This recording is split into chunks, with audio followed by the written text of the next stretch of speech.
शुरुआत में सबसे पहले वैभव जी आपसे करना चाहूंगा, आप सभी मेहमानों का मैं पहले तहे दिल से स्वागत करता हूं इंडिया डेली पर। वैभव जी, क्या वजह है कि आखिर चुनाव की दहलीज पर खड़ी देश की सबसे पुरानी पार्टी,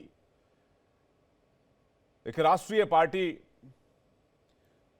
आखिर कांग्रेस के दिग्गज नेताओं का भरोसा ही क्यों उठता जा रहा है कांग्रेस पार्टी के ऊपर से? और ये सवाल देखिए, आप मुस्कुरा रहे हैं वैभव जी, अब ये मत बता दीजिएगा कि पता चले मैं आज आपसे कांग्रेस के लिए सवाल पूछ रहा हूं, आप कांग्रेस के प्रवक्ता हैं और कल में मुझे पता चले कि वैभव जी आज बीजेपी के प्रवक्ता हैं या समाजवादी पार्टी के प्रवक्ता हैं या टीएमसी के प्रवक्ता हैं, तो मुझे फिर लगेगा कि भाई मैं कल तो वैभव जी से सवाल पूछ रहा था। जैसे इससे पहले बाकी चैनल्स पर या मैंने भी कुछ चैनल्स पर गौरव वल्लभ जी के साथ डिबेट करी, कांग्रेस के लिए उन्होंने बड़ी मजबूती से पक्ष रखा जैसे आप रखते हैं, तो पता चलेगी कल वैभव त्रिपाठी जी किसी और पार्टी से बैठे हुए हैं, पता चले बीजेपी से बैठे हुए हैं। ऐसा तो नहीं होगा क्या वैभव त्रिपाठी जी? बोलिए, ऐसा नहीं होगा क्या? ऐसा तो नहीं होगा? ऐसा तो इस जन्म में असंभव है। ठीक बात, ये अच्छी लगी बात मुझे। करते हैं और ऐसा है कि हम उस पृष्ठभूमि से आते हैं जी, कि जब एक तरफ फिट इंडिया मूवमेंट में करो या मरो का नारा दिया गया था, तो हमारे ग्रैंडफादर दो भाई थे, उन्होंने धानापुर का जो ब्रिटिश साम्राज्य का थाना था उसको फूंकने का काम किया। और उसी समय 9 अगस्त को सावरकर ने कहा था कि हिंदुओं को एकजुट होना चाहिए और अंग्रेजों की फौज में शामिल हो जाना चाहिए। तो कुछ नजारा ऐसा ही है कि हम तो भाई देश के लिए लड़ रहे हैं, हम जनता के अधिकारों के लिए लड़ रहे हैं, और जो सावरकर के बहुत प्रेमी बन रहे हैं वो जाएंगे। वो उस दौर में भी कुछ ऐसे लोग थे जो अंग्रेजों की सत्ता का मलाई खाना चाहते थे और उनकी चाटुकारिता करते थे, 60 रुपए महीने लिया करता थे। अब मैं आपको बताता हूं कि गौरव वल्लभ जी, मैं सम्मान करता हूं, मैं उनके प्रति असम्मान नहीं रखता, लेकिन एक सवाल तो जनता के जहन में ये जरूर खड़ा होता है कि जो व्यक्ति अचानक से आता है उसको पार्टी सर्वोच्च सम्मान देती है। ऐसा तो नहीं है बच्चे हैं गौरव वल्लभ जी। विजेंदर के लिए मैं सोच सकता हूं, विजेंदर का कोई राजनीतिक बहुत बड़ा सोच नहीं है, लेकिन गौरव वल्लभ जी लगभग 10 साल घूमते हैं कांग्रेस के साथ। ये वही बात हो गई कि मैं 100 किलोमीटर पूरब गया, अचानक से मुझे याद आया जी नहीं जी मुझे तो पश्चिम जाना था। 180 डिग्री का जो शिफ्ट है ये मानसिक दिवालियेपन का प्रतीक है, क्योंकि मुझे नहीं लगता कि जिस तरीके से आज जनता एकजुट हो रही है इस तानाशाह को हराने के लिए, नेता भागते जा रहे हैं सत्ताधारी दल के पास। और वैभव जी, आप कह रहे हैं जनता एकजुट हो रही है मोदी सरकार को हराने के लिए, मुझे लगता है कांग्रेसी एकजुट हो रहे हैं कांग्रेस को हराने के लिए। नहीं, ऐसा बिल्कुल नहीं है। देखिए ना, गौरव वल्लभ, विजेंदर सिंह, संजय निरुपम, ज्योतिरादित्य सिंधिया, मिलिंद देवड़ा, अशोक चौहान, कैप्टन अमरिंदर सिंह, गुलाम नबी आजाद, अर्जुन मोढवाडिया, जितेंद्र प्रसाद, आरपीएन सिंह, मैं पढ़ता जाऊंगा, शो खत्म हो जाएगा वैभव जी, आप भी जानते हैं बात को, लेकिन नाम खत्म नहीं होंगे। तो क्या कांग्रेसी एकजुट हो रहे हैं कांग्रेस को हराने के लिए और मोदी को 400 पार पहुंचाने के लिए? नहीं, देखिए ऐसा है, सबकी अपनी मजबूरियां हैं। कोई टिकट के लिए जा रहा है, कोई ईडी सीबीआई के डर से जा रहा है, किसी का जमीन पे कुछ है ही नहीं है, तो मोदी जी के यहाँ जाके वो सोचते हैं कि नहीं चलिए हमारा कुछ भला यहाँ हो जाएगा।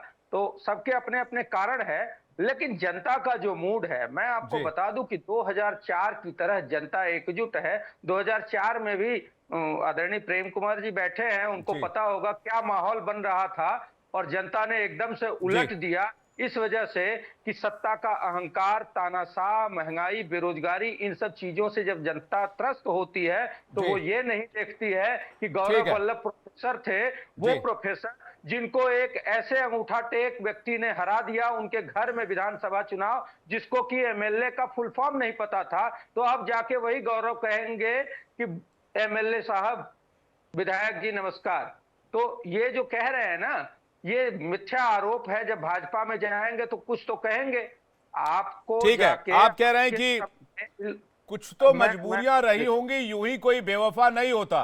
नहीं, मैं कुछ आपने कहा है बात में तुम्हें जाकर दुश्मन के आगे सर झुकाना होगा, क्योंकि तुमने अपने कबीले से बगावत की है। तो आपको उसी मोदी के सामने जाके नाक रगड़नी होगी, जिस मोदी को आप ये कहते थे कि देश के गरीबों से लाखों करोड़ रुपए लूट दिए पेट्रोलियम सेस के नाम पे, पेट्रोलियम पे टैक्स लेने ठीक के है, नाम मैं एसएन सिंह जी के पास जा रहा हूं। बीजेपी के प्रवक्ता हमारे साथ जुड़े हुए एसएन सिंह जी को स्क्रीन पर लेकर आइए, वैभव जी को फुल स्क्रीन लेकर आइए। एसएन सिंह जी, कांग्रेस पार्टी कह रही है कुछ तो मजबूरियां रही होंगी, यूं ही कोई बेवफा नहीं होता। वो कहते हैं आप लोगों ने कोई नब्ज धर रखा है, कोई नब्ज दबा रखी है, जिसकी वजह से भाई ये हालत हो रखी है, सारे के सारे उठ के उधर से इधर आ रहे हैं।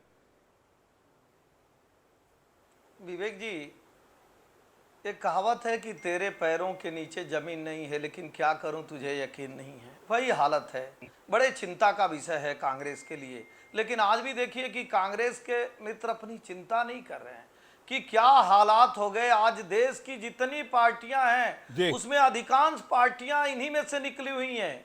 इनके साथ रहने वाली एनसीपी भी इनके भ्रष्टाचार से अलग होकर अलग पार्टी बनाती है। टीएमसी इन्हीं के भ्रष्टाचार को गाली देते हुए निकलकर अलग पार्टी बनाती है। और इनकी से मित्रता करती हुई आम आदमी पार्टी का जन्म तो देश नहीं दुनिया के लोगों ने देखा। वो शीला दीक्षित और सोनिया गांधी को ही तो जेल में डालने के लिए आए थे। तीसरी बात मैं कहूंगा कि कांग्रेस चिंता इस बात की नहीं कर रही। अभी हमारे एक मित्र कह रहे थे देश की आजादी देश के सभी लोग, सभी के पूर्वज, सभी के दादा परदादा ने किया, लेकिन कांग्रेस को घमंड हो गया। वो मान के चला। उन्होंने कहा, अब सुनिए भाई, मैं आपके बीच में बोला, अब सुनिए, बोलिए। कांग्रेस को ये लगा कि आजादी जो हुई है हमको उसकी कुछ वसूली करनी है। वो धीरे धीरे वसूली करने लगे। तो मुझे लगता है कि आज जो गौरव वल्लभ कहे, एक संत जो इनके यहाँ सबसे अच्छे प्रवक्ता थे, उन्होंने कहा, स्वयं राजेश मिश्रा जी ने भी कहा, संजय निरुपम जी ने भी कहा कि कांग्रेस जो वास्तविक कांग्रेस थी वो कांग्रेस नहीं बची है। अब कांग्रेस कौन बची है? हिंदू धर्म को गाली देने वाले, भगवान राम का विरोध करने वाले। तो कहा गया है साधु अवज्ञा करु फलु ऐसा, जरई नगर अनाथ कर जैसा। तो मैं इसको बदलते हुए कहता हूं कि भगवान राम के विरोध का फल ऐसा कि जरई कांग्रेस अनाथ कर जैसा। आज कांग्रेस अपनी विचारधारा के नाते, मेरी आवाज आ रही है? आज कांग्रेस अपनी विचारधारा के नाते जल रही है। उसको दूसरे की चिंता नहीं करनी चाहिए, अपनी चिंता जरूर करनी चाहिए। अब तीसरी बात पे आता हूं। पूरी देश में दो पार्टियां थी, एक कांग्रेस, एक जनता पार्टी। उसी जनता पार्टी से निकली बाकी सभी पार्टियां कभी इधर जाती हैं, कभी उधर जाती हैं। और जिसकी भी राजनीतिक मंशा होती है वो जानता है कि मुझे कहां जाना है, कहां अच्छा है, कहां बुरा है, किसकी नाव डूब रही है। जिसकी नाव डूब रही होती है लोग उससे किनारा कर लेते हैं। और आदमी नहीं, मनुष्य नहीं, पशु पक्षी भी करते हैं। भाई जो पेड़ सूख रहा हो, पशु पक्षी दूसरे जगह चले जाते हैं। लेकिन एसएन सिंह जी, बड़ी बात पर आ जाइए। अब आती है विचारधारा व्यक्ति। अब मैं आपकी चीज क्लियर कर दे रहा हूं। अब होती है, हर पार्टी की एक विचारधारा होती है। भारतीय जनता पार्टी की एक विचारधारा, इससे पहले राम जन्मभूमि पे 370 पे जेडीयू की विचारधारा हमसे नहीं मिल रही थी, तो भी हमने कोई परिवर्तन नहीं किया। लेकिन ऐसी विचारधारा जो हिंदुओं को गाली देना, हिंदू तो होते ही नहीं है, सनातन तो डेगू मरे लिया है, भगवान राम की सत्ता ही नहीं है। जब ऐसे कार्य करेंगे तो राम को गाली देने वाले विभीषण तो भाई था, उसने साथ छोड़ दिया, कोई भी आपका साथ छोड़ जाएगा। इस नाते एसएन सिंह जी, ठीक बात है आपकी बात, आपकी पार्टी का पक्ष